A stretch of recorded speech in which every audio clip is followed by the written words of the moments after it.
దేవునికి స్తోత్రం, దేవునికి మహిమ కలుగును గాక. వాక్యంలోకి వెళ్దాం. 2 కొరింథీయులకు రాసిన పత్రిక 5వ అధ్యాయము 6, 7, 8 వచనాలు చదువుకుందాం.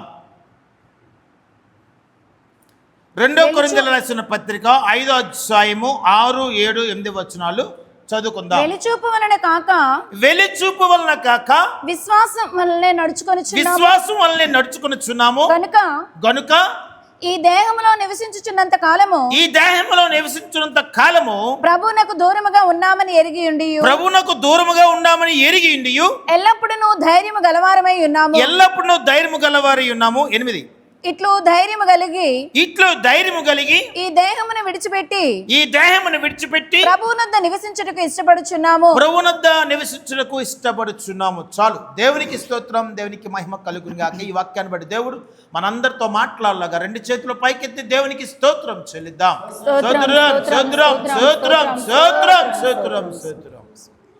ప్రార్థన. మహాపరిశుద్ధుడా, మహాగణుడా, నీకు వందనాలు. కృపను క్షేమను మాకు అనుగ్రహిస్తున్న విధానం బట్టి నీకు వేలాది వందనాలు, స్తోత్రములు దేవ తండ్రి. నజరుడా, ప్రాత్మ శరీరంతో నీకు లొంగపరచుండగా దేవ తండ్రి, నేరుగా మమ్మల్ని మరుగుపరిచి మీరు మాట్లాడి కృపలో భద్రపరచండి. సమస్త ఆటంకములు తొలగించి అగ్ని కంచెను కావలి కంచి కడ వరకు నడిపించి మహిమ తెచ్చుకోమని యేసు నమ్ముచున్నాము తండ్రి, ఆమేన్. దేవునికి స్తోత్రం, దేవునికి మహిమ కలుగును గాక. అపోస్తలుడైన పౌలు కొరింథీ సంఘానికి రాస్తూ ఎందుకు ఈ మాటలు ఆయన చెప్పుతున్నారు, ఎందుకు ఈ యొక్క పత్రిక రాయవలసిన అవసరత ఎందుకు ఉంది అంటే, మనం 5, 1, 2, 3, 4, 5 వచనాలు చదివితే చక్కగా దేహం గురించి రాయబడింది. ఎందుకు దేహం గురించి రాయబడుతుంది అంటే, ఈ దేహము ఎప్పటికైనా ఈ భూమి మీద మనం విడిచి కదా శాశ్వతమైన దాని కొరకు మనం వెళ్ళిపోవాలి. దేని కొరకు వెళ్ళాలి? ఇది శాశ్వతము కానిది, ఎప్పుడైనా భూమి మీద విడిచి వెళ్ళాలి. ఒక పర్మనెంట్ ఒకటి ఉంది. అందుకే 1వ వచనం 2వ వచనం చదువు ఒకసారి. 5 భూమి మీద మన గుడారమైన నివాసము శిథిలమైపోయినను, భూమి మీద మన గుడారమైన నివాసము శిథిలమైపోయినను, చేతి పని కాక దేవుని చేత కట్టబడినదియు నిత్యమైనదియునైన నివాసము పరలోకమందు మనకున్నదని ఎరుగుదుము. మనము దిగంబరులము కాక వస్త్రము ధరించుకున్న వారముగా కనబడదుము. కాబట్టి పరలోకము నుంచి వచ్చు మన నివాసము దీనిపైన ధరించుకుని అపేక్షించుచు దీనిలో మూలుగుచున్నాము. దేంట్లో మూలుగుచున్నామండి? అపోస్తలుడైన పౌలు గారు చెప్తున్న మాట ఏంటంటే, నువ్వు శరీరంతో ఈ దినము ఈ స్థలంలో కట్టబడ్డావు, రక్షింపబడ్డావు, బాగానే ఉంది కదా. ఈ శరీరం లేకపోతే పరిశుద్ధతను సంపాదించుకోలేము, నీతిని సంపాదించుకోలేము. ఈ శరీరం లేకపోతే పైన ఒక పర్మనెంట్ ఏం చెప్పండి, పైన ఏముంది? ఇదంతా కూడా శాశ్వతము కానిది. హల్లెలూయా. ఒక శాశ్వతమైన గుడారం ఉంది. ఎక్కడ? పరలోక రాజ్యంలో ఉంది. నిజమే, పరలోక రాజ్యంలో శాశ్వతమైన గుడారం ఉంది. కాబట్టి దాని కొరకు దీంట్లో మనం మూలుగుచున్నాం. దేనికి మూలగాలి? దేనికైనా మూలగాలి. అందుకే అపోస్తలుడైన పౌలు గారు అంటున్నారు, ఈ దినాన మానవుడు దేని విషయంలో మూలుగుతున్నాడో అర్థం కాని స్థితి కదా. మనము క్రైస్తవుడు దేని విషయంలో మూలగాలి అంటే, అయ్యా పరలోక రాజ్యంలో నాకు ఒక నివాసం ఉందే కదా. ఇగో అందాకలా కదా, టెంపరీగా ఈ నివాసంలో నేను ఉన్నాను. ఈ నివాసంలో ఉంటూ దాని కొరకు నీవు మూలిగితే కదా, నీకు ఆ యొక్క నివాసము పర్మనెంట్ నివాసం దేవుడు అనుగ్రహిస్తాడు. దాని నిమిత్తం చెప్పుతూనే 4, 5 వచనాలు చదవండి ఒక్కసారి. గుడారములో ఉన్న మనము భారం మోసుకొని మూలుగుచున్నాము. ఇది తీసివేయవలనని కాదు గాని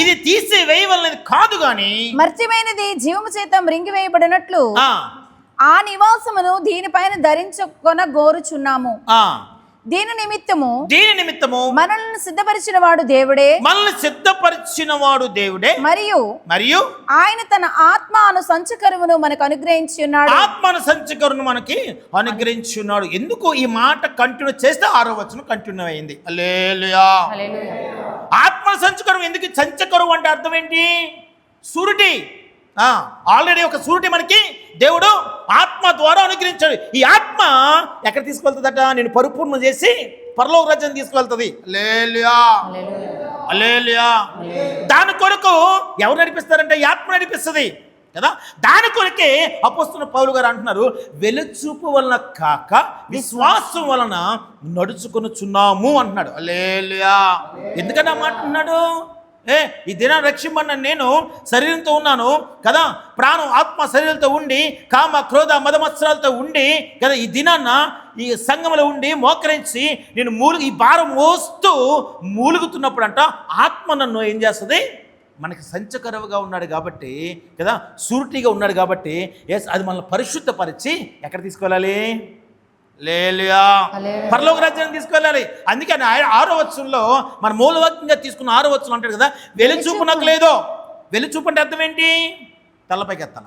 వెలుచూపు అంటే అర్థం ఏంటంటే కంటికి కనబడేది కదా. విశ్వాసం అంటే కంటికి కనబడింది, అంతే కదా, సింపుల్.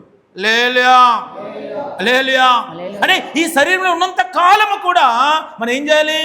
ఇది కాదు నివాసము కదా. మనకి అది యాక్చువల్ చెప్పాలంటే క్రైస్తవుడికి కంటికి కనిపించేది మాత్రమే నమ్ముతాం. అంటే వెలుచూపు, దేవుని స్తోత్రం, దేవునికి మహిమ కలుగుగాక. కొరింథీయులారా నాకు వెలుచూపు లేదు అంటే అర్థమేంటి? నేను ఫలాంటి పరలోక రాజ్యం చూశాను అని నేను దేవుని దగ్గర వెళ్ళాలా, నా నివాసం పరలోక రాజ్యంలో ఉందని విశ్వసించి నేను నా నడకను ఏం చేస్తున్నాను? నా ప్రయాణమును నేను కొనసాగిస్తున్నాను. హల్లెలూయా, హల్లెలూయా.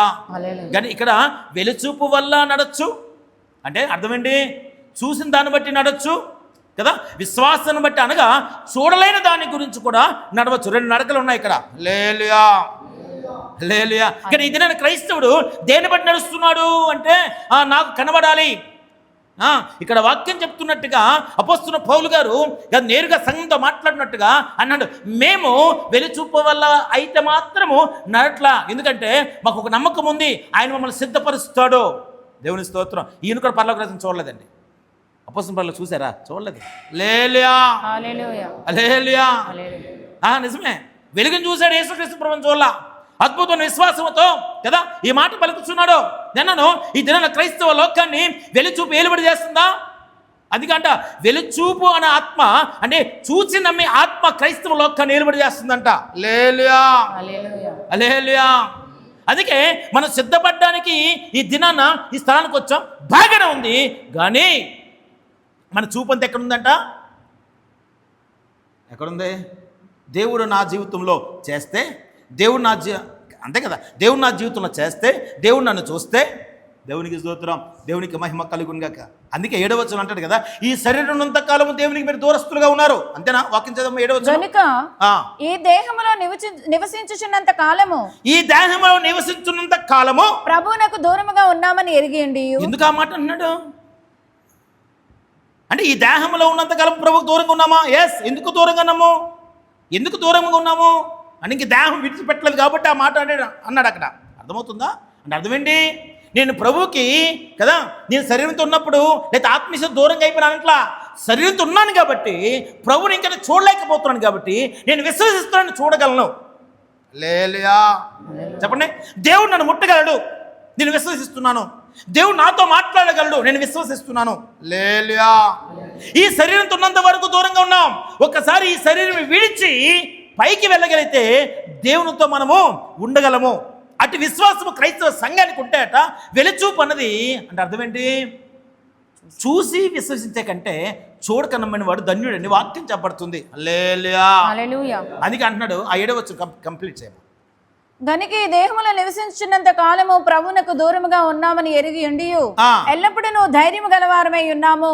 ఎల్లప్పుడూ ధైర్యం గలవారమై ఉన్నాము. దేని కొరకు ధైర్యం అండి? దేవుని స్తోత్రం. ఆత్మల సంచగారు దేవుడు మన కొరకు అనుగ్రహించాడు కాబట్టి కదా. అద్భుతమైన విశ్వాసము, అద్భుతమైన విశ్వాసమును అద్భుతమైన విశ్వాసమును దేవుడు అనుగ్రహించాడు కాబట్టి విశ్వాసం బట్టి ఎక్కడికి వెళ్తాం? ఏ ధైర్యం కలగాలట? నేను పరలోక రాజ్యానికి నా దేవుని దగ్గరికి నేను వెళ్ళగలను అని విశ్వాసం కలిగి ఓ క్రైస్తవుడు జీవించగలిగితే అంట ధన్యత. హల్లెలూయా, హల్లెలూయా. నిజమే, బైబిల్లో అబ్రహాము ఒక వ్యక్తి ఉంటాడు, తెలుసు అందరికీ. ఆయన దేవుడు పిలిచి నేను చూపించబో దేశానికి వెళ్ళరా బాబు అంటే ఏమన్నాడు? ఆదికాండం 12వ అధ్యాయం 1వ వచనం. ఆదికాండం 12వ అధ్యాయము 1వ వచనం. యెహోవా నీవు లేచి ఈ దేశము నుండి నీ బంధువుల యొద్ద నుండి నీ తండ్రి ఇంటి నుండి బయలుదేరి నేను నీకు చూపించు దేశమునకు వెళ్ళుము. నిన్ను గొప్ప జనముగా చేసి నిన్ను ఆశీర్వదించి నీ నామమును గొప్ప చేయుదును. హల్లెలూయా. ఎందుకు ఆ మాట అంటున్నాడు? ఎందుకు చూపించాడా? ఫలానా దేశం చూపించాడు, ఆ దేశముగా చూపిస్తున్నాను, ఇన్ని కిలోమీటర్లు చూపించాడు అబ్రహాంకి. చూపించాడా? అందుకే హెబ్రీలు రాసిన 11:8 హెబ్రీలు 11:8 హెబ్రీలు రాసిన పత్రిక 11:8. అబ్రహాము పిలువబడినప్పుడు విశ్వాసమును బట్టి ఆ పిలుపునకు లోబడి తాను స్వాస్థ్యముగా పొందనైన ప్రదేశమునకు బయలు వెళ్ళెను. మరియు ఎక్కడికి వెళ్ళవలెనో అది ఎరుగక బయలు వెళ్ళెను. చెప్పండి. అబ్రహాము దేని పిలిచాడు? నేను చూపించబో దేశానికి వెళ్ళన్నాడు. అయ్యా నువ్వు చూపించబో దేశం కళ్ళు కనబడాలల్లా. దేవుని స్తోత్రం. ఒకవేళ ఈయనకి వెలుచూపు ఆత్మ అబ్రహాముకు పనిచేస్తే, ఏ ఆత్మ అంటే? చూసి నమ్మే ఆత్మ. క్రైస్తవ లోకంలో ఇది ఒక దరిద్రం అండి. చెప్పండి. చూసి నమ్మే ఆత్మ, దాన్నే వెలుచూపు అంటారు. దేవుని స్తోత్రం. హల్లెలూయా, హల్లెలూయా. అది అబ్రహాం ఉంటే అంట, అయ్యా చూపించు, ఒకసారి నాకు చూపించవా అంటాడు. ఇంకా చూపించల్లా. దేవుని స్తోత్రం. ఆ మాట నోట రాగానే విశ్వాసం కలిగి ఆయన ప్రయాణం చేసినట్టు వాక్యం చెప్పబడుతుంది. ఎక్కడ ఆగాడు? ఆత్మ నడిపించిందా? హల్లెలూయా, హల్లెలూయా. నిజమే. అందుకే అంటాడు అబ్రహాము కూడా విశ్వాసాలకి కర్త. అబ్రహాము గురించి చెప్పాలంటే ముందు విశ్వాసానికి కర్త ఆయన. దేవుని స్తోత్రం. హల్లెలూయా. నిజమే. కానీ ఇదే పరిశుద్ధాత్మ దేవుడు మాట్లాడుతున్న మాట. మనం చూసి నమ్ముతున్నామా, చూడక నమ్ముతున్నామా? ఒకవేళ ఈ దినం దేవుడు మనతో మాట్లాడే నువ్వు ఫలానా ప్రదేశానికి వెళ్ళు అంటే మనం ఏమంటాం? ఫలానా ప్రదేశమా? ఏ ప్రదేశం ప్రభా నాకు చూపించవా అని అడుగుతాం. హల్లెలూయా, హల్లెలూయా. ఒకవేళ వెలి చూపి అబ్రహాముకుంటే ఏంట? ఆయన పొందబో వాగ్దానము దేశానికి ఆయన వెళ్ళలేడు, స్వాధ్యం పొందలేడు. నిజమే, ఏది పొందలేడండి. దేవుని స్తోత్రం. ఇదేంటిది? అందుకే హెబ్రీలు రాసిన పత్రిక 11:8-9-10 కూర్చోదు. విశ్వాసమును బట్టి అతడును అతనితో ఆ వాగ్దానమునకు సమాన వారసులైన ఇస్సాకు యాకోబు అనువారును గుడారములలో నివసించుచు అన్యుల దేశములో ఉన్నట్టుగా వాగ్దత్త దేశములో పరవాసులైరి. ఎందుకు మాట అంటున్నాడు? నిజమే. ఎవరు వాగ్దానం చేసింది? ఈయనకే. దేవుని స్తోత్రం కదా. ఈయన నమ్మాడు కాబట్టి, ఈయన విశ్వసించాడు కాబట్టి కదా. నిజమే. ఈయన విశ్వసించాడు కాబట్టి ఈయనకు అద్భుతమైన కృప దొరికింది. వీరితో పాటు కూడా ఎవరన్నారంట? నాతో పాటు నా కుమారులు ఉన్నట్ట. అంతేనా? నాతో పాటు నా కుమారులు ఉన్నట్ట. హల్లెలూయా, హల్లెలూయా. అయ్యా చూపించు ప్రభువా అంటే విశ్వాసం లేనట్టే. విశ్వాసం అంటే అర్థం ఏంటంటే నీకు కనబడింది, మనకు కనబడదంట. యేసుక్రీస్తు ప్రభు కనబడతాడా? పరలోక రాజ్యం కనబడుతుందా? ఇంకా నమ్మాలా. నమ్మగలిగితే అంట నిన్ను దేవుడు ఎక్కడ తీసుకెళ్తాడు? దేవుని స్తోత్రం. అందుకే అంటే ఈ దిన క్రైస్తవ లోకంలో ఈ వెలుచూపు అనేది భయంకరంగా పనిచేస్తుంది. కంటికి కనబడిన దానికి మనం భయపడుతుంటాం. హల్లెలూయా, హల్లెలూయా. కంటికి కనబడితేనే మన నడక ప్రారంభిస్తాం. నీ అంట కనబడిన దానికి నడక ప్రారంభిస్తే అంట ప్రయాణం చేయగలుగుతాంట, విశ్వసించగలుగుతాంట. అంతటి ధన్యత ఇంకోటి లేదంట. హల్లెలూయా, హల్లెలూయా, హల్లెలూయా. అందుకే పరిశుద్ధాత్మ దేవుడు మాట్లాడుతున్నాడు. నమ్మేవా? నమ్మానండి. ఎందుకంటే ఈ శరీరం విడిచి ఎక్కడ ఒక పరిమిత స్థలానికి వెళ్ళాలా కదా. ఈ నివాసాన్ని విడిచి అద్భుతమైన ఒక నివాసం అక్కడ ఉంది. ఆ నివాసానికి వెళ్ళాలి కాబట్టి ఈ శరీరంలో ఉన్నంత కాలము భారం మోస్తూ మూలుగుతూ కదా ఏం చేయాలంట?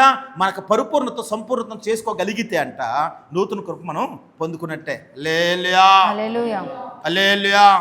ఇదే పరిశుద్ధాత్మ దేవుడు మాట్లాడుతున్నాడు. ఇదే క్రైస్తవ లోకం ఏ విధంగా ఉందంటే కనబడే శ్రమలకి ఏమవుతుంది? లోబడిపోతుంది, భయపడుతుంది. దేవుని స్తోత్రం. నిజమే. ఎందుకంటే విశ్వాసం లేక కనబడే శ్రమలకి, బాధలకి కదా ఈ లోకమంతా కూడా ఏమవుతుందండి? శ్రమలకు మనం భయపడలేదా? శ్రమలు మనకు కనబడట్లేదా? రోగం కనబట్టలేదా? అప్పులు కనబట్టలేదా? కనబడుతుందా? నిజమే. కనబడే ప్రతి దానికి మనం ఏం చేస్తున్నాం? చలించిపోతున్నాం. కాబట్టి ఒక అడుగు కూడా విశ్వాసంతో మనం వేయలేకపోతున్నాం. కాబట్టి కదా, విశ్వాసం అనేది మన జీవితంలో ఇంచు కూడా పనిచేయట్లేదు. హల్లెలూయా, హల్లెలూయా. నిజమే అండి. ఎందుకంటే పరిశుద్ధాత్మ దేవుడు ప్రేమించి మాట్లాడుచున్నాడు. అబ్రహాముకున్న విశ్వాసము కొత్త నిబంధన సంఘానికి ఉంటే కదా, ఆయన పొందిన వాగ్దానాలు కదా మనం కూడా పొందుతామంటారా? పొందుతామా? ఆయనకి ఇచ్చే వాగ్దానం ఏంటి? పునాది గల పట్టణానికి ఆయన ఎదురు చూస్తున్నాడంట. పునాది గల పట్టణం ఎక్కడుందండి? అక్కడ ఉందండి. హల్లెలూయా. ఆయనకి ఇచ్చే వాగ్దానం ఏంటి? అద్భుతమైన దేశానికి చూపించబోతున్నాను, వెళ్ళో. అది నీకు ఇచ్చే వాగ్దాన దేశమో? మనకిచ్చే వాగ్దాన దేశం ఎక్కడుంది? ఎక్కడుంది? అయ్యా పాస్టర్ గారిని మాకు చూపించండి, చూపిస్తే మీరు నమ్ముతాం అన్నవారు ఉన్నారు. హల్లెలూయా. పాస్టర్ గారు మాకు చూపించండి, ఆ వాగ్దాన దేశం ఎక్కడుంది? దాని కొరకు అది చూస్తే కదా, దాని మహిమను చూస్తే మేము దాని కొరకు ఏదైనా చేస్తాం. కానీ దేవుడు చూపించడం, దేవుని స్తోత్రం. నమ్మాలంతే, విశ్వసించాలంతే.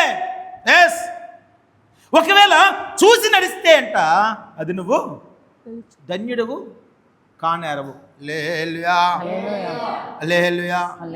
దీన్ని పరిశుద్ధాత్మ దేవుడు మాట్లాడుతున్న మాట. ఎందుకంటే ఆ వాగ్దానం అపోస్తలుడు పౌలు గారు దొరికిందా? వాగ్దానం, ఆ వాగ్దానం అపోస్తలుడు పౌలు గారు దొరికిందా అంటే కొత్త నిబంధన సంఘాలకు కూడా దొరకాలని ఈ లేక కొరింథీ సంఘాన్ని రాస్తున్నాడు. నిజమే. అందుకే మన కనబడే వాటిని కన్నా మనం భయపడకూడదు. మన జీవితంలో, మన విశ్వాస జీవితంలో, ప్రయాణంలో, మన మార్గంలో చాలా భయంకర దృశ్యాలు మనకు కనబడుతున్నాయా? ఇక దేనికి కూడా భయపడ్డామా? ఇక విశ్వాసం విడిచిపెడతాం. ఒక అడుగు కూడా ముందుకు వెళ్ళాం. ఏ అడుగేస్తాం? వెలుచూపుతోనే అడుగులేస్తాం. క్రైస్తవ లోకమంతా కూడా కనబడే వాటి కొరకే అడుగులు వేస్తూనే ఆ అడుగు ఎంతవరకు వెళ్తుందో వాళ్ళు తెలియట్లేదు. ఆఖరికి ఎప్పుడు తెలుసుకుంటున్నారు? అంతం వస్తుందే, ఆఖరికి మంచం మీద పడిపోతారు, అప్పుడు తెలుసుకుంటున్నారు. దేవుని స్తోత్రం. హల్లెలూయా. కొంతమంది అప్పుడు కూడా లేదండి. దేవుడు నా జీవితంలో బ్రదర్ ఏం చేయాలా? అయిపోయింది. చెప్పండి, నా జీవితంలో ఏం చేయలేదంటే అయిపోయింది నీ పని. ఒకసారి విశ్వసించిన తర్వాత కదా, దేవుని ఆత్మ నిన్ను పరిశుద్ధపరిచి పరిపూర్ణంగా చేసి అన్ని పరలోకానికి తీసుకెళ్లే వరకు అంట విశ్వసించగలిగి ఉండగలగాలి. అంటే అర్థమేంటి? నీ యొక్క ఇంటి ముందుకి మరణము వచ్చినా కూడా, చెప్పండి, ఇంటి ముందుకి మరణం వచ్చినా కూడా ఏం చేయాలా? దాన్ని నువ్వు చూసి భయము పడకూడదు. హల్లెలూయా, హల్లెలూయా. ఎస్, ఎందుకంటే పరిశుద్ధాత్మ దేవుడు ప్రేమించి మాట్లాడుతున్నమాట. దావీదు, సౌలు, గొలియాతు, ఈ ముగ్గురుని చూస్తే గొలియాతుని చూసి ఎవరు భయపడ్డారండి? ఎవరు భయపడ్డారు? ఇశ్రాయేలు, సౌలు ఇద్దరునా? దేవుని స్తోత్రం. మాటను చూస్తే మాత్రమే వారు నిజమే. ఎందుకు? ఇశ్రాయేల్ అందరికీ వెలుచూపు ఏలుబడి చేసిందా? ఇశ్రాయేలుకే కాదండి, రాజుకు కూడా, నడిపించే నాయకుడికి కూడా వెలుచూపు ఏలుబడి చేసింది. కాబట్టి మొత్తం ఇశ్రాయేల్తో పాటు ఈయన బయటకు రాలా. అమ్మో, ఈ గొలియాతు ఎన్ని అడుగులున్నాడు రా బాబు, అంత ఎత్తున్నాడు రా బాబు, ఈ ఫిలిష్తీయుడు మనం చంపుతాడేమో. దేవుని స్తోత్రం. హల్లెలూయా, హల్లెలూయా, హల్లెలూయా. నిజమే. ఈ దేన పరిశుద్ధాత్మ దేవుడు మాట్లాడుచున్నాడు. ఈ వెలుచూపు అనగా అని చూసి భయపడే ఈ స్థితి అంట సంఘములో ఏలుబడి చేస్తుంది. నిజమే. కానీ దావీదు అంటాడు, ఈ ఫిలిష్తీయుడు ఏమాత్రం ఎవరండి? దేవునికి విరోధమైన జనాంగము. ఎవరు విరోధమైన జనాంగము? మన పాపమేనా? మన అవధేతేనా? మన శ్రమలైనా? అంతే కదా. మనల్ని ఏలుబడి చేసే దరిద్రమైన స్థితిగతులేనా? దేవునికి స్తోత్రం. ఎవరు చూసి భయపడుతున్నారు? నువ్వే రాజు అంటున్నాడు, నువ్వే దేవుడు అంటున్నాడు కీర్తనకారుడు అంటే దావీదు భక్తుడు. దేవుని స్తోత్రం, దేవునికి మహిమ కలుగును గాక. నిజమే. మన నెత్తి మీద కిరీటం పెట్టాడంట. దేవుని స్తోత్రం, దేవునికి మహిమ కలుగును గాక. మనం ఏం చేస్తున్నాం? ఏదైతే కనబడే ఈ గొలియాతు లాంటి శ్రమలకు కదా, పాపానికి మనం ఏం చేస్తున్నాం? భయపడి దాక్కుంటున్నారండి. హల్లెలూయా, హల్లెలూయా, హల్లెలూయా. దేవుని స్తోత్రం, దేవునికి మహిమ కలుగును గాక. అందుకే మొదటి సమయాల గ్రంథంలో రాయబడింది. చదవగలిగితే ఒకసారి మొదటి సమయాల గ్రంథము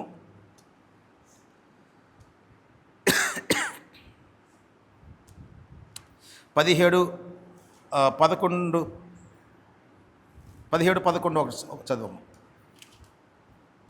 మొదటి సమయాలు 17:11. సౌలును ఇశ్రాయేలు అందరును ఆ ఫిలిష్తీయుని మాటలు వినినప్పుడు బహుభీతులైరి. ఎవరండి?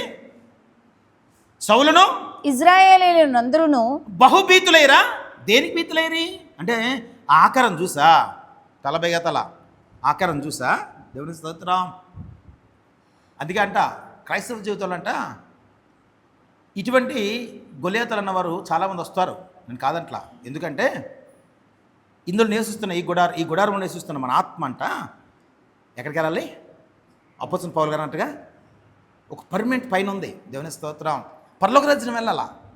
అది వెళ్ళనివ్వకుండా ఏం చేస్తుంది? ఇశ్రాయేలును భయపెట్టినట్టుగా సౌలును భయపెట్టినట్టుగా ఇలాంటి గొలియాతు అనేది భయపెడుతుంటది. హల్లెలూయా. కానీ దీన్ని పరిశుద్ధాత్మ దేవుడు మాట్లాడుచున్న మాట, ఒకవేళ అవి భయపడ్డాయి, ఒకవేళ దావీదు ఆ స్థలంలో లేకపోతే, దావీదు ఆ స్థలంలో లేకపోతే పనేంటి? భయపడితే గెలిచేసినట్టే కదా. అంతే, మనం భయపడితే అవతలోడు జయం వచ్చేసినట్టే. హల్లెలూయా. అందుకే అదే 17:44 వచ్చిన ఒక మాట, 44-45 చదవమ్మా, 46 వరకు చదువు. నా దగ్గరకు రమ్ము, నీ మాంసమును ఆకాశ పక్షులకును భూమృగములకును ఇచ్చివేతునని ఆ ఫిలిస్తీయుడు దావీదుతో అనగా, దావీదు, నీవు కత్తియు ఈటియు బల్లెమును ధరించుకొని నా మీదకు వచ్చుచున్నావు. అయితే నీవు తిరస్కరించిన ఇశ్రాయేల్ సైన్యములకు అధిపతి యెహోవా పేరట నేను నీ మీదకి వచ్చుచున్నాను. దావీదుకి వెలి చూపుంటే అంతే కదా. నిన్న సౌలు ఇశ్రాయేలు కూడా సైన్యం ఉన్నారండి, వాళ్ళ దగ్గర గొప్ప సైన్యం దగ్గర కూడా అన్నీ ఉన్నాయి. ఏది? రక్షణ కవచాలు ఉన్నాయి, సమస్తం సైన్యం దగ్గర ఉన్నాయి, రాజు కూడా అవి ఉన్నాయి. ఇంకా నీ దగ్గర ఏం లేవు. నువ్వు రా, నిన్ను నరికి నిన్ను ముక్కలుగా చేసి నీ మాంసమును ఎక్కడ వేస్తాడట? హల్లెలూయా. నిజమే. ఎవరంటున్నారు? సౌలు దావీదుతో అంటున్నాడు. దేవుని స్తోత్రం, దేవునికి మహిమ కలుగును గాక. గొలియాతు దావీదుతో అంటున్నాడు. హల్లెలూయా. హల్లెలూయా. దావీదు ఏమన్నాడండి? దావీదు ఏమన్నాడు? నీలా నా దగ్గర కూడా కత్తి ఉంది, డాలుంది అన్నాడా? దేవుడి స్తోత్రం అని ఒకే ఒక మాట చదవమ్మా, ఒకే ఒక మాట అన్నాడు. నీవు కత్తియు ఈటియు బల్లెమును ధరించుకొని నా మీదకి వచ్చుచున్నావు. అయితే నీవు తిరస్కరించిన ఇశ్రాయేలు సైన్యములకు అధిపతి యెహోవా పేరట నేను నీ మీదకి వచ్చుచున్నాను. ఈ దినమున యెహోవా నిన్ను నా చేతికి అప్పగించును. దేవునికి స్తోత్రం, దేవునికి మహిమ కలుగును గాక. మనం అలాగ అనగలమా? మన దగ్గర ఏ ఆయుధం లేదు. క్రైస్తవుడికి ఏ ఆయుధం కూడా దేవుడు ఒక విశ్వాసం అనే ఆయుధం తప్ప ఇంకొక ఆయుధము లేదండి. ఒక విశ్వాసం మాత్రం ఇచ్చాడు దేవుడు కదా. ఎస్, మనము ఈ దినాన కొత్త నిమిత్త సంఘం ఏం చేస్తుందంటే కనబడే వాటి కొరకు ఏం చేస్తున్నాం? భయపడుతున్నాం. అమ్మో, నా కళ్ళ ముందు ఇంత ఆటకం ఉంది, నేను జయించగలనా, నేను వెళ్ళగలనా, నేను నడవగలనా? ఎస్, అదేం చేస్తుంది? మనం చూసి తొడగొడుతుందా? అంతే కదా. రాగలవా నా దగ్గరికి? వాళ్ళందరూ ఎవరు? కత్తులు, బల్లెలు, రక్షణ కవచాలు ఉన్నవారే భయపడి భీతి నొల్లారు. నిజమే, వాళ్ళందరూ దాక్కున్నారు. నువ్వెంత నాకు? దేవుని స్తోత్రం. ఎస్, నిన్నను ఈయన ఏం చూశాడండి? అపోస్తలుడైన పౌలు గారు అన్నట్టుగా ఈయన ఏం చూశాడు? వెలుచూపు వల్ల కాక కదా, విశ్వాసం అనే అద్భుతంగా విశ్వాసం నా కృపచేత ఈయన ముందుకు వెళ్ళగలిగాడు. కాబట్టి గొలియాతుని దేవుడు ఈయన చేతికి అప్పగించాడా? హల్లెలూయా. హల్లెలూయా. అప్పగించాడు అంటారా? ఎస్, అప్పగించాడు. ఇద్దరిని పరిశుద్ధాత్మ దేవుడు మాట్లాడుచున్న మాట కదా. మన జీవితంలో చాలా సవాళ్ళు ఈ క్రైస్తవ మార్గంలో ఉన్నాయా? వాటిని మన క్రైస్తవ లోకము చూస్తుంది. చూసి ఏం చేస్తుంది? ఒక అడుగు కూడా ముందుకు వేయలేకపోతుంది. వీటిని చూపించి, అయ్యా ఇగో నా స్థితి దాన్ని దేవుని చూపిస్తున్నాం. కానీ ఇక్కడ వాక్యం చెప్తుంది అపోస్తలుని పనులు చూపించట్లా, దాన్ని పక్కకు తోసి విశ్వాసంతో అడుగు ముందుకు వేస్తున్నాడు. మనం ఏం చేస్తున్నాం చెప్పండి? మనం ఏం చేస్తున్నాం? అక్కడ ఆగిపోతున్నాం. హల్లెలూయా. హల్లెలూయా. నిజమే, అక్కడ ఆగిపోతున్నామండి. పరిశుద్ధాత్మతో మాట్లాడాల్సిన మాట. ఒక మార్గంలో ఉన్నాము, ఆ మార్గంలో పరిపూర్ణంగా నడవలేని స్థితి. ఎందుకంటే ఆ మార్గంలో ఇవన్నీ కూడా కనబడితే వస్తాయి. నీవు ఆ మార్గంలో చూస్తావు, కానీ ఏం చేయాలి? వాటిని ఏం చేయగలగాలి? విశ్వాసంతో వాటిని పక్కకి తీసివేయగలగాల. కానీ ఇదేనా పరిశుద్ధాత్మ దేవుడు మాట్లాడచ్చు అన్నమాట. అబ్రాహాముకున్న విశ్వాసం మనకు లేదో, ఆయనకున్నది కాబట్టి వాగ్దాన దేశాన్ని ఆయన స్వతంత్రించుకున్నాడు. నిజమే, వాగ్దాన దేశానికి ఆయనతో పాటు కూడా ఆయన కుమారులు కూడా వెళ్ళినట్టుగా కదా, ప్రవాసులుగా ఉన్నట్టుగా వాక్యం చెప్పబడుతుంది. దేవుని స్తోత్రం, దేవునికి మహిమ కలుగునే. క్రైస్తవ జీవితంలో ఎన్నో సవాళ్ళు వస్తాయని కాదంటలేదు కదా, ఎన్నో శోధనలు వస్తాయి కాదంటలేదు. అవన్నీ కూడా గులేతవలే నీకు కనబడచ్చు, నేను భయపెట్టచ్చు, నేను కాదంటలేదు. అయితే నీకు ఇచ్చే అద్భుతమైన కృప ఏంటంటే విశ్వాసము. నీకు ఇచ్చే అద్భుతమైన ఆయుధం ఏంటంటే విశ్వాసము. ఆ విశ్వాసంతో దాన్ని జయించగలమా అంటే అది విశ్వాసం అంటే ఏం చెప్పారు? విశ్వాసం అంటే కనబడంది, అంతే కదా. విశ్వాసం అంటే ఏమవుతుందో తెలియదు కానీ విశ్వసించి అడుగు ముందేయడం అంటాం కదా.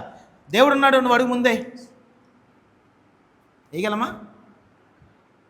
పెద్ద అగాధం తీసుకెళ్ళాం, పెద్ద అగాధం దగ్గర తీసుకెళ్ళి దేవుడు ఉన్నాడు, ఈ అగాధం దాటగలమా?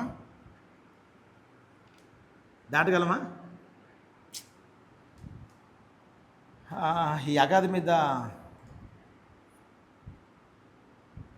బ్రిడ్జ్ చేస్తే దాటగలం, కానీ దేవుడు నన్ను దాటి చచ్చిపోతాం అన్నా. హల్లెలూయా, హల్లెలూయా. ఎందుకు? మనకేం కనబడుతుంది? దాటలేని అగాధం కనబడుతుంది. దేవుని స్తోత్రం. అందుకే వెలిచూపు అంటే అర్థం ఏంటంటే కనబడే వాటిని నమ్ముట. అదేం చేస్తుంది? భ్రమడుతుంది. నువ్వు వెళ్ళు, నువ్వు చచ్చిపోతావు. అడుగు, చెప్పండి. నువ్వు అడిగి నీ పని అయిపోయింది. ఇక్కడితో ఈ రోజుతో నీ పని అదే కదా. గొలియత్ అలాగే సవాల్ చేస్తున్నాడు, అంతేనా? గొలియత్ అదే సవాల్ చేస్తాడు. హల్లెలూయా, హల్లెలూయా. పేతురు కూడా అదే కదా. నా పడవలో ప్రయాణం చేస్తూ యేసుక్రీస్తు ప్రభువు కనబడగానే ఏమంటాడు? అయ్యా నీ దగ్గర రావాలని అడుగుతాడు. అంటే రా అంటాడు.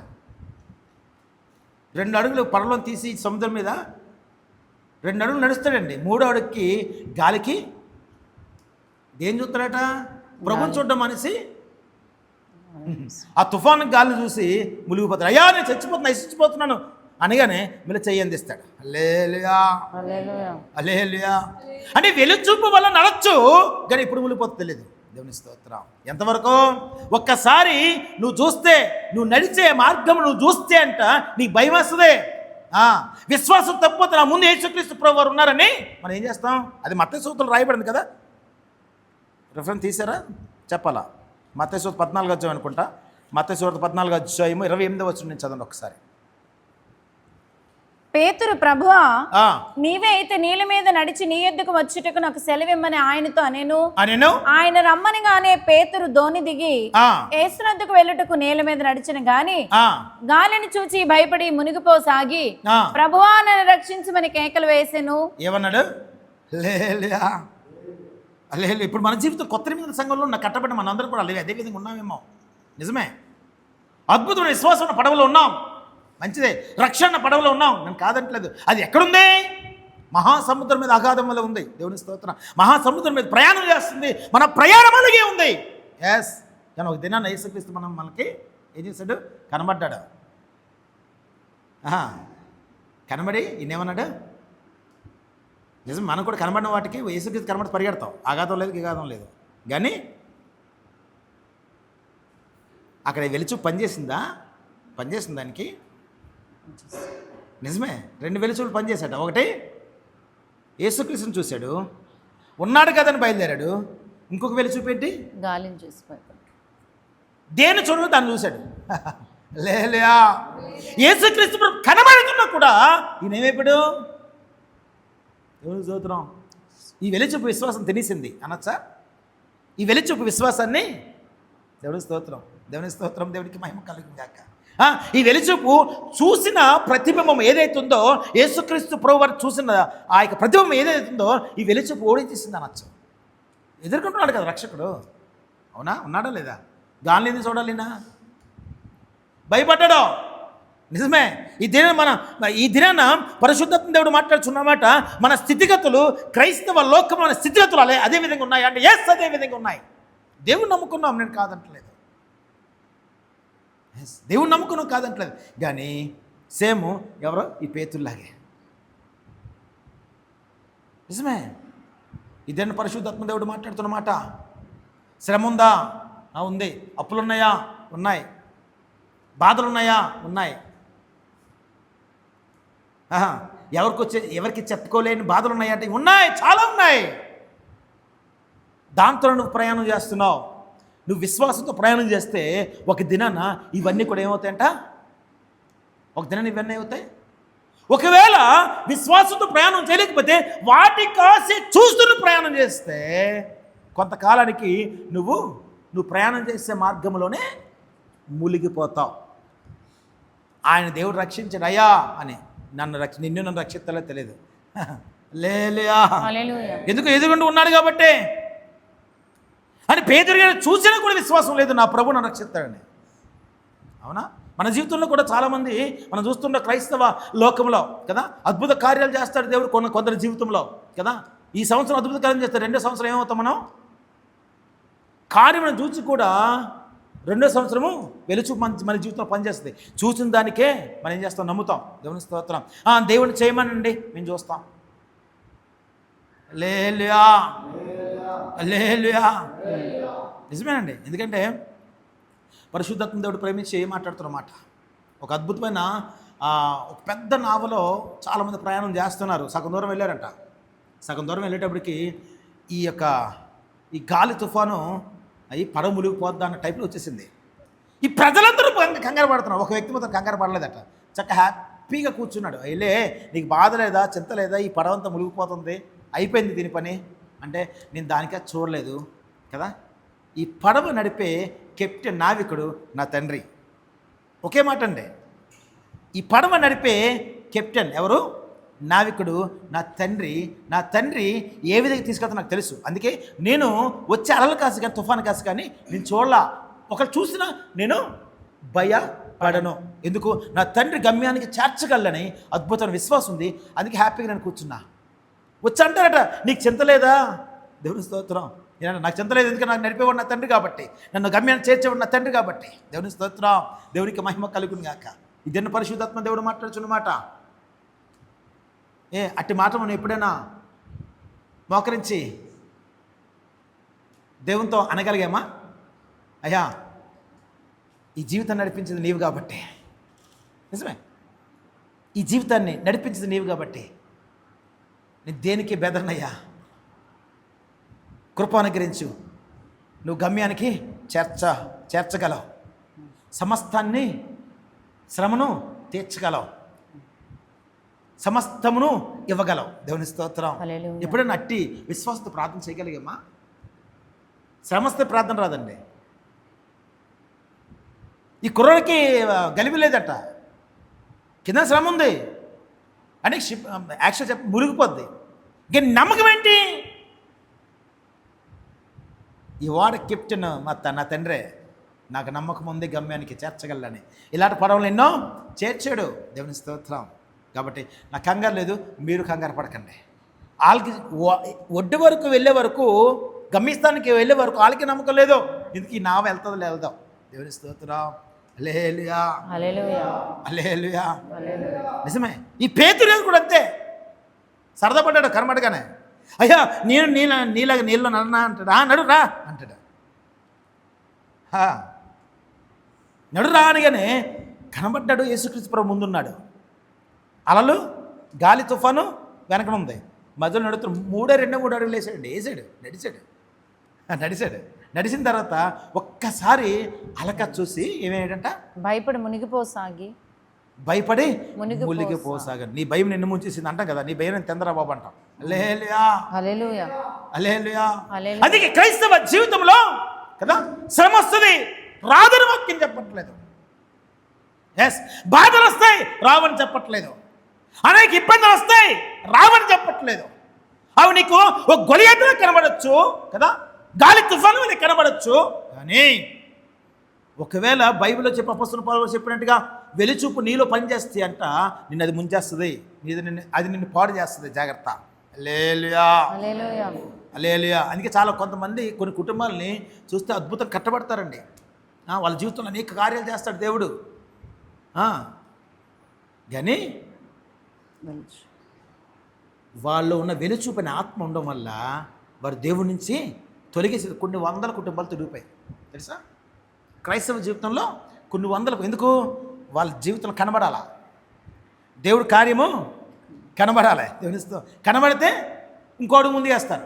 మళ్ళీ దేవుడు నిజమే, మళ్ళీ దేవుడికి ఉపకారం చేసేయాల వాళ్ళ జీవితంలో, అప్పుడు ఇంకోటికి వేస్తారు. వీళ్ళు చనిపోయినంత వరకు, ఒడ్డుకి చేరినంత వరకు వీళ్ళ జీవితంలో దేవుడు కార్యం చేస్తేనే వీళ్ళు ప్రయాణం సాగుతుంది, లేదు ప్రయాణం సాగదు. వీళ్ళు నడక సాగుతుంది, లేదు నడక సాగదు. నడక అక్కడితో ఆపేస్తారు. ఎవరికి లాభం, ఎవరికి నష్టం? లేలియా లేలియా, ఎవరికి నష్టం అండి? దేవుని స్తోత్రం, దేవునికి మహిమ కలుగుతుంది. పరిశుద్ధాత్మ దేవుడు ప్రేమించి మాట్లాడుతున్నాడు. నిజమే, ఈ దినాన్న ఒక అద్భుతమైన కృప దేవుడు మనకు అనుగ్రహించాడు. అపోస్తలుడైన పౌలు గారి ద్వారా కొరింథీ సంఘంతో మాట్లాడుతూ పరిశుద్ధాత్మ దేవుడు మనతో ఈ దినం మాట్లాడుతున్నాడు. ఎందుకంటే ఈ శరీరాన్ని ఏదో దినాన్న విడిచి ఒక శాశ్వతమైన ఒక పర్మనెంట్ స్థలానికి మనం వెళ్ళిపోవాలా. ఎస్, వెళ్ళిపోవాలి. కాబట్టి ఈ భారాన్ని మోసుకుంటూ కదా మనము ఏం చేస్తున్నాం, మూలుగుచున్నాము. దేనికి మూలుగుచున్నాం? దేనికైనా మూలుగుచున్నాం చెప్పండి. మన మూలిగేంటి? అప్పులు ఉన్నాయి దేవా తీర్చు, అయ్యా శరీరం రోగం ఉంది తీర్చు, నా కూతురు పెళ్ళి అవ్వాలి పెళ్లి చేయి. ఏ మూలుగండి? ఏ భారణ మొత్తం నేను చదువుతున్నాం. నిజమే, అందుకే మనకి సంచకరువుగా ఆత్మను దేవుడు అనుగ్రహించి ఏ విధంగా ప్రార్థన చేయాలి నేర్చుకొని రాబోని ఆత్మను అనుగ్రహించాడు. లేదా మనం చేయడం రాదండి. ఎందుకో శ్రమను బట్టి మనం మోకరించి అయ్యా ఈ శ్రమ ఉంది అయ్యా తీర్చు తీర్చు తీర్చు. దాని కొరకు కాదు, అసలు దాని కొరకు మనం చేయక్కర్లేదంటండి. చెప్పండి, దేనికోసం చేయాలి? దేనికోసం? ఈ శరీరంలో ఉన్నంతసేపు నీకు నేను దూరంగా ఉన్నానయ్యా, ఆ భయం కలిగి భక్తి కలిగి ఈ శరీరం విడిచి వస్తే నీ దగ్గరికి నేను చేరాలా? అవునా? 8వ వచనం చదవం ఒకసారి. 8వ వచనం చదువు. ఇట్టు ధైర్యము కలిగి ఈ దేహమును విడిచిపెట్టి ప్రభువునందు నివసించుటకు ఇష్టపడుచున్నాము. కావున ఈ దేహమందునను దేహమును విడిచినను ఆయనకి ఇష్టమై ఉండవలనని మిగిలి అపేక్షించుచున్నాము. ఎందుకనగా తాను జరిగించిన క్రియలు చొప్పున అవి మంచివైనను సరే చెడ్డవైనను సరే దేహముతో జరిగించిన వాటి ఫలమును ప్రతివాడును పొందునట్లు మనమందరమును క్రీస్తు న్యాయపీఠం ఎదుట ప్రత్యక్షము కావలియును. నువ్వు పరిశుద్ధుడైనా పరిశుద్ధుడు కాకపోయినా మన శరీరంతో చేసిన దానికి క్రీస్తు న్యాయపీఠం యొద్ద ప్రత్యక్షము కావాలా. దాని కొరకు భయం కలిగి అయ్యా నిజమయ్యా ఈ యొక్క నివాసంలో కదా నేను మూలుగుచున్నాను, ఒక పర్మనెంట్ నివాసం నాకు అనుగ్రహించు. నిజమే, ఈ శరీరంతో ఉన్నంతసేపు నీకు నేను దూరంగా ఉన్నాను. ఒక్కసారి ఈ శరీరం విడిచిన తర్వాత ఎక్కడికి వెళ్ళాలి? మనం ఎక్కడికి వెళ్ళాలి? ఆయన దగ్గరికి వెళ్ళాలి కదా, అంతే కదా. దాని కొరికి అది ఆశపడుతున్నావు. అయ్యో నా ఆత్మ నీ దగ్గరికి వచ్చును. దేవుని స్తోత్రం. దాని కొరకు కదా ప్రార్థన చేస్తున్నాం, దాని కొరకు కదా మనందరం కన్నీరు కరుస్తున్నాం. అవునా? లేలియా లేలియా. ఇది పరిశుద్ధాత్మ దేవుడు మాట్లాడుచున్న మాట. నిజమే, ఈ అబ్రహాంకున్న అట్టి విశ్వాసం ఒకవేళ మనకు లేకపోతే, అబ్రహాంకున్న అట్టి విశ్వాసం మనకు లేకపోతే వాగ్దాన దేశానికి చేరలేము. దేవుని స్తోత్రం. ఎందుకంటే అది ఎక్కడుందో కూడా ఎవరికి తెలుసా? తెలియదండి. పలానా రూటు, పలానా విమానం వెళ్ళొచ్చాను అసలు వాడికి తెలియదు. దేవుని స్తోత్రం. హల్లెలూయా. మనకన్నా ముందు వెళ్ళిన పరిశుద్ధులు మాత్రం తప్ప ఇంకెవరికి తెలియదు. దేవుని స్తోత్రం, దేవునికి మహిమ కలుగును గాక. కాకపోతే ఆయన మాట్లాడుచున్నాడు కాబట్టి ఒక వాగ్దానం దేశంలో ఇశ్రాయేలు కూడా వాగ్దానం దేశం నడిపించాడు దేవుడు. నడిపించాడా? ఐగుప్తులు ఉన్నప్పుడు ఏం చేశాడు? ఐగుప్తులో ఇశ్రాయేలు ఏం చేశాడండి? తీసుకొచ్చాడు. నడిపించాడా? వెళ్ళారు వీళ్ళకి అన్నీ కనిపించినా కావాలా? తిండి లేదో చదివినప్పుడు వాక్యం చదివినప్పుడు నాకు ఆశ్చర్యం వేస్తుంది. అబ్బా అద్భుతం కృపించాడు. 40 సంవత్సరాలు ఓర్చాడు ఆయన. 40 సంవత్సరాలు ఓర్చుకున్నాడు. మేఘాన్ని ఇచ్చాడు, మేఘంలో ఆయన ఉన్నాడు, అగ్నిలో ఆయన ఉన్నాడు. దాహం అని నీళ్ళు ఇచ్చాడు, ఆకలంటే పరలోక మన్నాన్ని ఇచ్చాడు. అన్నీ ఇచ్చినా కూడా వాగ్దాన దేశానికి వెళ్ళారా? కానానికి వెళ్ళగలిగారా? అందరూ కూలిపోయారు. పోని కూలేరు కాదంటలేదు. దేవుని స్తోత్రం, దేవునికి మహిమ కలుగును గాక. మోషే నడిపింపులో కదా 12 గోత్రంలో 12 మంది తీసుకువెళ్ళి వెళ్ళి మీరు వేగి చూసి రండిరా ఆ కానాన్లో ఉన్నవారు ఎలా ఉన్నారు అంటే 12 మంది వెళ్ళారండి. 12 మంది వెళ్ళి చూసి చెప్పాలి కదా. 10 మంది వచ్చి వెనక్కి వచ్చి వీళ్ళని భయపెట్టేశారు. వాళ్ళని చూస్తే మేము మిడతల వల్ల మాకంటే మేము కనబడుతున్నాం, వాళ్ళు ఉన్నత దేహులు భయపడ్డారు. ఇద్దరు మాత్రమే వచ్చి దేవుడు మనకి ఒకవేళ ఆ నగరానికి ఇవ్వాలనుకుంటే దేవుడు ఇచ్చును గాక, ఏం పర్లేదు మనం వెళ్ళొచ్చని ఇద్దరు మాత్రం చెప్పారు. ఈ 10 మంది కూడా మోషేతో పాటు ఇశ్రాయేల్ అందరిని కూడా వాళ్ళు ఏం చేశారు, భయపెట్టేశారంట. లేలుయా. ఏమైంది తెలుసండి, 10 మంది కూడా నశించారు యెహోవా కోపాగ్నికి అని వాక్యం చెప్పబడుతుంది.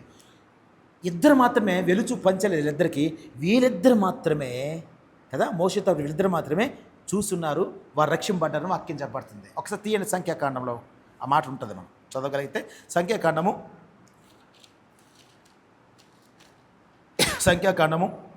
13వ అధ్యాయము, సంఖ్యాకాండం 13వ అధ్యాయం 27 నుంచి చదవమ్మా. గబగబా. వారు అతనికి తెలియపరిచినదేమనగా, నీవు మమ్మను పంపిన దేశమునకు వెళ్ళితిమి, అది పాలు తేనెలు ప్రవహించు దేశమే, దాని పండ్లు ఇవి. అయితే ఆ దేశములో నివసించు జనులు బలవంతులు, వారి పట్టణములు ప్రాకారము గలవి, అవి మిక్కిలి గొప్పవి. మరియు అక్కడ అనాకీయులను చూచితిమి. అమాలేకీయులు దక్షిణ దేశంలో నివసించుచున్నారు, హిత్తీయులు, యెబూసీయులు, అమోరీయులు కొండ దేశంలో నివసించుచున్నారు, కనానీయులు సముద్రమునొద్దను యోర్దాను నదీ ప్రాంతమును నివసించుచున్నారని చెప్పిరి. కాలేబు మోషే ఎదుట జనులను నిమ్మలపరిచి, మనము నిశ్చయముగా వెళ్ళుదుము, దాన్ని స్వాధీనపరుచుకుందుము, దాన్ని జయించుటకు మన శక్తి చాలునెనను. అయితే అతనితో కూడా పోయిన ఆ మనుషులు, ఆ జనులు మనకంటే బలవంతులు, మనము వారి మీదకి పోజాలమనిరి. మరియు అంటున్నారండి, చదువుదు కానీ అక్కడ ఎందుకు ఆ మాట అంటున్నారు? మీరు వెళ్ళి చూసారండి, మనం వెళ్ళాలి ఆ దేశంలోకి. ఎందుకు?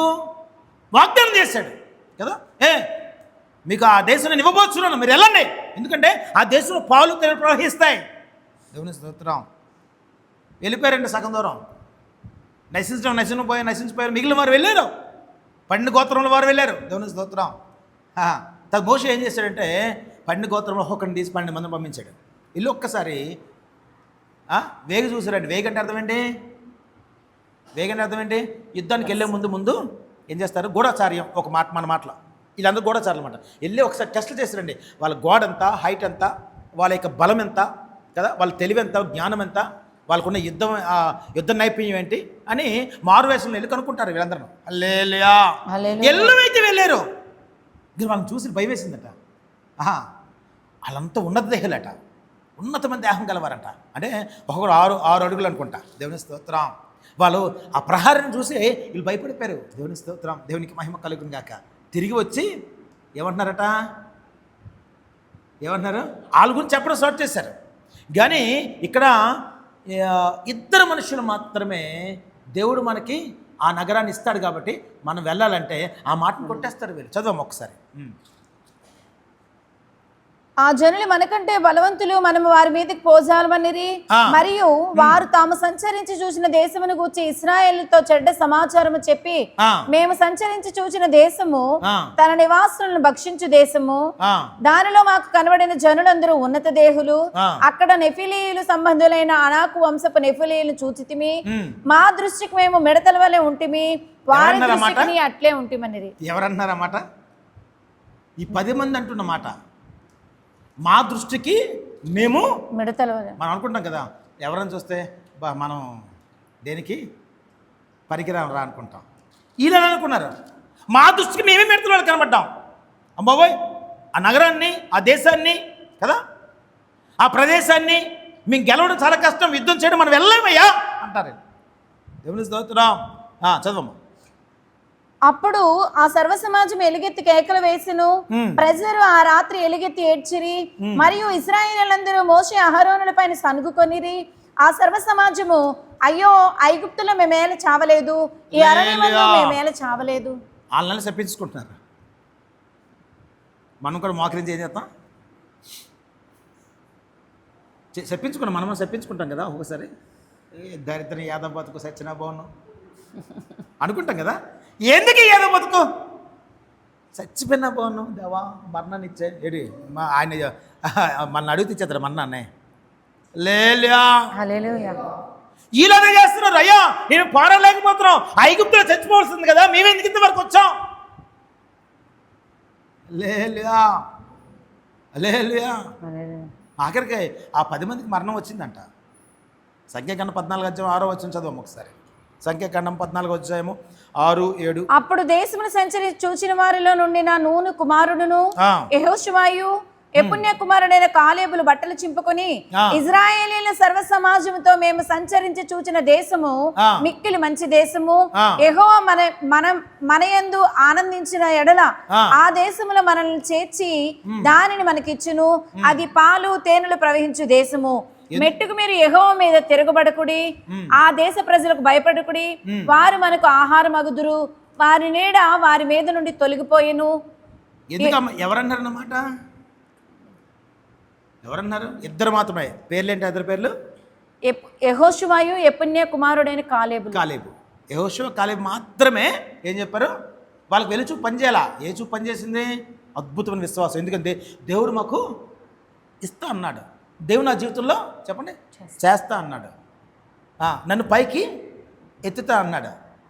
నిజమే. ఆయన రాజ్యంలోకి తీసుకువెళ్తా అన్నాడు. ఇది కొంతకాలమే కదా. నిత్య రాజ్యంలోకి వెళ్ళినప్పుడు కదా యుగయుగములు బ్రతికే కృప దేవుడు ఇస్తాడు. అట్టి విశ్వాసము ఈ క్రైస్తవ లోకానికి ఉంటే అంట ఎవరు? ఈ కాలేబు యెహోషువ అన్నట్టుగానే మనం కూడా ఒక నూతన కృప పొందుకొని మనం కూడా అద్భుతంగా జయించగలము. నిజమే. అందుకే 14:36 ఒకసారి 14:36-38 చదవమ్మా. ఆ దేశమును సంచరించి చూచుటకే మోసే చేత పంపబడి తిరిగి వచ్చి ఆ దేశమును గూర్చి చెడ్డ సమాచారము చెప్పుట వలన సర్వ సమాజం అతని మీద సనుగునట్లు చేసిన మనుషులు అనగా ఆ దేశమును గూర్చి చెడ్డ సమాచారం చెప్పిన మనుషులు యెహోవా సన్నిధిని తెగులు చేత చనిపోయిరి. ఎవరు చనిపోయారంట? చెడ్డ సమాచారం కాదండి, చూసింది చెప్పారు అంతే. చెప్పండి ఏం చెప్పారు? మీరు వెళ్ళి వేయి చూసారండి, ఎందుకంటే మనకు అది వాగ్దానం చేశాడు. వీళ్ళు ఏం చెప్పాలా చెప్పండి? మనిషి తెలుగున్నారు, దేవుడు మనకు అప్పగించాడు కాబట్టి మనకి ఇస్తాడు కాబట్టి మనం జయించగలము. దేవుడు మనకి ఇస్తే మనం జయించగలము అని చెప్పాలా. కానీ ఎట్టి పరిస్థితుల్లో వాళ్ళ మీదకి మనము వెళ్ళలేము. ఈ 10 మంది చచ్చారంట. దేవుని కోపాగ్ని వచ్చి 10 మంది చచ్చారు. ఎందుకు? 12 మందిలో 2 మాత్రమే, కాలేబు యెహోషువ మాత్రమే ఏం చెప్పారు? ప్లస్గా చెప్పారు. వాళ్ళు ఈ వెలుచు పనిచేయాలా. అందుకే మనం చూస్తాం చాలా ఈ క్రైస్తవ జీవితంలో చూస్తున్నప్పుడు కదా మన విశ్వాస జీవితాన్ని ఓడిస్తుందంట. హల్లెలూయా. నిజమే. అందుకే దేని జయించాలో దాన్ని జయించలేక క్రైస్తవుడు ఈ దినాన్న ఉన్నాడు అంటే ఎస్ ఉన్నాడు. ఇతను జయించలేకపోతున్నారు. జయించలేక కదా దేవుని దగ్గర సొనిగి మనం నశించే వారి స్థితిలో ఉన్నామా? లేలుయా. అని ఏమన్నాడు? నువ్వు జయించగలవు అంటే అయ్యా నేను జయించాలన్నయ్యా, ఇక ఈ స్థితి కదా. అది కదా పాపం చూసి, అవధేతం చూసి, దరిద్రం చూసి, శ్రమం చూసి భయపడుతున్నావా అంట. భయపడితే అది నిన్ను నాశనం చేస్తుంది. లేలుయా. అందుకే పరిశుద్ధాత్మ దేవుడు ఈ దినాన్ని ప్రేమించి మాట్లాడుతున్నమాట. నిజమే. వాళ్ళిద్దరే ఎందుకు నన్ను అలద్దలు వెలుచు పని చేయలేదండి. అద్భుతమైన కృపను వారు దేవుడు అనుగ్రహించాడు. ఉన్నది ఉన్నట్టు చెప్పారు. చెప్పి ఒక మాట అంటారు, దేవుడు దాన్ని మనకి అప్పగించిన మనము దాన్ని స్వాధీనపరుచుకుంటాం. లేలుయా. వీళ్ళేమంటారు? మనం స్వాధీనపరుచుకోలేము. పోనీ అనుకున్న బాగుండు, ఇల్లు ఉన్న బాగుండు, వచ్చి సర్వ సమాజాన్ని గలిబిలు చేస్తారు. వచ్చారు లేలుయా. ఏం చేశారు? నిజమే. నాకున్న విశ్వాసం ఏం చేస్తాను నేను మీ అందరి మీద రుద్దారన్నమాట. సర్వ సమాజం కూడా గలిబిలైపోయారు. అమ్మో అబ్బాయి అలాగైతే ఐగుప్తులను మనం చచ్చిపోయాం బాగున్నాం. ఎక్కడ? ఐగుప్తు. అనవసరంగా దేవుడిని ఏందో నమ్ముకున్నాం, అందులో ఉండి అక్కడ చచ్చిపోయినా బాగున్నాం. అనవసరం ఈ దేవుడి దగ్గరికి ఎందుకు వచ్చాం? హల్లెలూయా. అక్కడ చచ్చిపోయినా బాగున్నాం, దేవుని స్తోత్రం. వీళ్ళు ఎలాగే సొనిగారు, ఐగుప్తులో చచ్చిపోయినా బాగున్నాం. ఆఖరి చచ్చారనుకోండి, దేవునికి స్తోత్రం. ఎందుకు? వీరి వెలుచూపు సర్వ సమాజం మీద రుద్దారా? జాగ్రత్త. నిజమే. ఒక కుటుంబంలో ఒకరి వెలుచూపు ఉంటారంట, కుటుంబం అంతరం మీద రుద్దుతాం మన బట్టి ట్రాన్స్ఫర్ అవుతుంది. అంటే చూసిన దాన్ని బట్టే చెప్పండి విశ్వసించుట. విశ్వాసం అంటే దానికి అర్థమేంటి? నీకు కనబడలేని దాన్ని నువ్వు నమ్ముట. హల్లెలూయా. నిజమే. ఎందుకంటే దేన్నైతే మనం స్వాధీనపరచుకోవాలో దేవుడు మాట్లాడుతున్న మాట. సమస్తమును దేవుడు బయలుపరిచాడు, దాని ఆకారం, దాని ఎత్తు సమస్తమును దేవుడు వాక్యం ద్వారా మాట్లాడుచున్నాడు, దాని స్థితిగతులను మాట్లాడుచున్నాడు. నువ్వు భయపడద్దు, నువ్వు దాన్ని జయించు అంటే మనం ఏం చేస్తున్నాం? దేవుడు చూపిస్తున్నాండి. చూపించిన దాన్ని ఏం చేస్తున్నాం మనం? చూపించి బాబోయ్ 6 అడుగులు 7 అడుగులు ఉన్నాడు, ఈయన జయించగలమా? దేవుడు అంటాడు నువ్వు జయించగలవు అంటే. కనబడి దాన్ని నమ్ముతాం, కానీ కనబడని దేవుడిని, ఆ స్వరాన్ని మనం ఏం చేస్తాం? విశ్వసించలేకపోతున్నాం అండి. అపోస్తలుడు పౌలు గారు అంటారు, మేము వెలిచూపల కాదు విశ్వాసం వల్ల మేము నడుచుచున్నాము. నేను ఒక్కనే కాదు కదా, మేము ఒక్కనే కాదు, నాతో పాటు ఎవరున్నారు? తోటి జత పని వారు కావచ్చు, లేకపోతే ఆ కొరింథీ సంఘంలో సర్వ సమాజం కావచ్చు. ఎవరైతే వెలుచూపుతో ఉన్నారో కదా, చూసి నమ్మేవారిలో ఉన్నారో మీరు నమ్మండి, ఒకసారి విశ్వసించండి చాలు. దేవుడి స్తోత్రం. హల్లెలూయా. ఇదే పరిశుద్ధాత్మ దేవుడు మాట్లాడుచున్న మాట. నిజముగా మనల్ని భయపెడుతున్న వాటిని చూసి మనం భయపడుతున్నామా? ఒకవేళ వెలిచూపు మనలో భయపెడితే భయపడతాం. చాలామంది పిల్లలు ఏమంటారు? ఎగ్జామ్స్ రోజు ముందు భయపడరండి. ఎగ్జామ్స్ రోజులప్పుడు అని బాబాయ్ ఇది పాస్ అవ్వగలం లేదు, ఇది పాస్ అవ్వగలం లేదు. కొంతమంది ప్రార్థన చేస్తారు, కొంతమంది దేవుని స్తోత్రం. నిజమే, ఎగ్జామ్ రోజు అన్ని గుర్తొచ్చేది, ప్రార్థన గుర్తొచ్చి, దేవుడు గుర్తొచ్చేస్తాడు, తాయితలు కట్టించుకుంటారు. హల్లెలూయా, హల్లెలూయా, అన్నీ గుర్తొస్తాయి. ఏం గుర్తురాదు? నా దేవుడు నా ముందున్నాడా, దేవుడు నాకు సహాయము చేయగలడు, దీని మీద జయము నాకు అనుకరించగలడు అని విశ్వాసంతో మోకరించి ప్రార్థన చేస్తే, అంతేనా? విశ్వాసంతో మోకరించి ప్రార్థన చేస్తాట దేవుడు నిన్ను నడిపించగలడా. ఎస్, ఆ విశ్వాసంతోనే కదా ఈయన వెలుచూపుతో వల్ల కాదు, కానీ విశ్వాసం వల్ల ఈ నడక ప్రారంభించాడంట. హల్లెలూయా. ఆ నడక ఎక్కడికి వెళ్ళిపోయింది? అపోస్తలుడు పౌలు గారిది నడక తుదముట్టే వరకు కూడా విశ్వాసాన్ని విడిచిపెట్టలేదు. ఎక్కడ కూడా వెలుచూపు ఆయన చోటు చేసుకోలేదు. ఒకవేళ ఆయనలో వెలుచూపు చోటు చేసుకుంటే ఏం చేయాలా? ఆయన ఆస్తులు కనబడాలా, వెనకతలా లేయా, అంతే కదా. ఆయనకి విద్య కనబడాలా, ఆయనకు జ్ఞానం, మంచి జ్ఞానవంతుడు, ఆయనకు జ్ఞానం కనబడాలా. దేవుని స్తోత్రం. వాటన్నిటిలో ఏం చేశాడు? దేవుని స్తోత్రం. పూర్తిగా తీసి కనబడిన దానికోసం పరిగెడుతున్నాడు అనొచ్చా? కనబడిన దాని కొరకు విశ్వాస పరిగెట్టుట అనొచ్చా? హల్లెలూయా. ఎందుకంటే నీకు వాగ్దానం చేశాడు, అది ఎక్కడుందో నీకు తెలియదు. నీతో పాటు నీ పిల్లలకి, నీ సంఘానికి కూడా వాగ్దానం చేశాడు ఇచ్చుటకు, అది ఎక్కడుందో నీకు తెలియదు. నమ్మకం అయితే విశ్వసించగలిగితే ఆ మార్గాన్ని తీసుకెళ్ళి దేవుడిని తీసుకెళ్ళగలడు. నమ్మలేకపోతే మనం ఏం చేస్తామంట? గొలియాతును చూసి ఇశ్రాయేలు సర్వజనము కదా సౌలు భయపడినట్టుగా నువ్వు భయపడి భీతి నొల్లి ఎక్కడ కోటలో దాక్కున్నాడు. హల్లెలూయా. బాబోయ్ ఈ ఫిలిస్తీయుడు ఆకారం చూడు, దేవుని స్తోత్రం. ఇక దావీదు ఏం చూడలేదండి, ఒకటే, నువ్వేమాత్రము, ఈ ఫిలిస్తీయుడా నువ్వేమాత్రం అన్నాడు. అందుకే యెహోవా పేరిట నేను నీ మీదకి వస్తున్నాను. ఇగో కత్తి పట్టుకు వస్తున్నాను అనలా, డాలు పట్టుకు వస్తున్నాను అనలా, బల్లిం పట్టుకు వస్తున్నాను అనలేదండి. నిజమే కదా. యుద్ధంలో వేసుకుని వస్త్రం కూడా వేసుకోలేదు ఆయన. ఇది చాలా బరువుగా ఉంది, నేను వేసుకోలేను. లేయా. అవి దావీదు చూసి ఆయన ఏమనుకున్నాడు? నువ్వే మాత్రం రా, నేను కుక్కనా అనుకున్నావు ఏంటి అనుకున్నాడు. హల్లెలూయా. యాక్చువల్ దావీదు కుక్కలా కనబడి ఉంటాడులే. దేవుని స్తోత్రం. ఎందుకు? ఆయనకున్న విశ్వాసము. ఎందుకంటే నా దేవుడు యెహోవా నామమున నేను వెళ్తున్నాను, యెహోవా నిన్ను నా చేతికి అప్పగించును. హల్లెలూయా. నిజంగా అప్పగించాడంట. ఎస్, అప్పగించాడు. ఇదన్న పరిశుద్ధాత్మ దేవుడు మాట్లాడుతున్న మాట. ఎస్, నిన్నను ఈ దినాన్న ఈ స్థలంలో కూర్చున్న వారు కావచ్చు, లేకపోతే యూట్యూబ్లో ఆలకిస్తున్న వారు కావచ్చు. ఒకరి వెలుచూపు పనిచేస్తుందా? పనిచేస్తే దాని నిమిత్తం ఆ వెలుచూపును పూర్తిగా ఖండించి తీసివేసి ఆ వెలుచూపు ఆత్మను మనం గెలిచి ఓడించి మనం ఏం చేయాలా? విశ్వాసముతో ఒక అడుగు ముందుకి వేయగలగాలి. ఒకవేళ విశ్వాసంతో అడుగు ముందుకు వేయలేకపోతే చెప్పండి, విశ్వాసంతో అడుగు ముందుకు వేయలేకపోతే వాగ్దాన దేశానికి ఈ వేగం చూసే 10 మంది ఏమయ్యారు?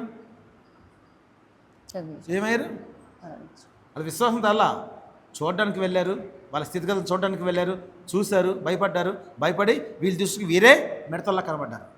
లేయా వారంలో మీ మిడతలని అల్లా, దేవుని స్తోత్రం, మా దృష్టికి మీ మిడతల కనబడ్డామయ్యా, మా చాలా అని మోసే మీద అహరోను మీద సొనిగిసుకున్నారంట. అక్కడే మమ్మల్ని చంపేసిన బావును, దేవుని స్తోత్రం, దేవునికి మహిమ కలుగునిగాక. అందుకే పరిశుద్ధాత్మ దేవుడు దీన్ని ప్రేమించి మాట్లాడుతున్నాడు. మన విశ్వాస జీవితంలో, మన ప్రయాణంలో ఇవన్నీ కూడా కదా వెలుచూపిన ఆత్మ పనిచేస్తుంది కాదంటలేదు, కానీ దీన్ని పక్కన పెట్టి విశ్వాసంతో మనం నడవగలిగితంట మన స్థితిగతులు ఎలా ఉంటాయట, ఆయన రాజ్యంలో, వాగ్దాన దేశంలో నువ్వు నేను ఈ స్థలంలో కూర్చున్న వారందరూ కూడా, ఆలకిస్తున్న ప్రతి ఒక్కరు కూడా ఆయన వాగ్దాన దేశంలో చేర్చబడగలము. అటు కృప దేవుడు మనకు అనుకరించును గాక. మోకరించండి, ప్రార్థన చేసుకుందాం.